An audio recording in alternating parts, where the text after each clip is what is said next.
Pridne roke članic domačega društva podeželskih žena so tudi tokrat poskrbele za lično postavitev jedi, tako postnih kot velikonočnih. Na tej razstavi lahko vidimo simbolično, kar spada na velikonočno razstavo, to je žegen, jerbas, v katerem je krača, klobasa, pirhi, hren, letenica, potica in seveda domači kruh tudi, ne. Manjkali pa niso niti potice, piškoti in ostale sladke dobrote.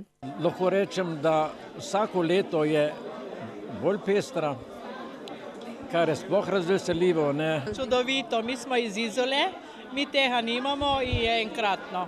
Takšne razstave so dokaz, da je slovensko podeželje še kako bogato s kulinaričnimi dobrotami, pravi direktor Kmetijsko-gozdarske zbornice Slovenije.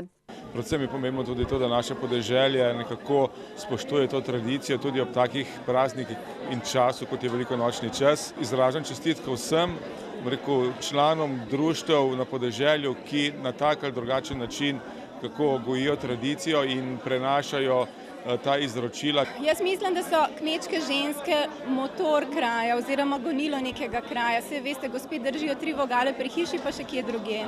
Vonj po domači kulinariki iz Topliškega kulturno-kongresnega centra pa se bo te dni preselil v marsikateri slovenski dom, kjer bodo pridne gospodinje pripravljale vse potrebno za prihajajoči praznični konec tedna.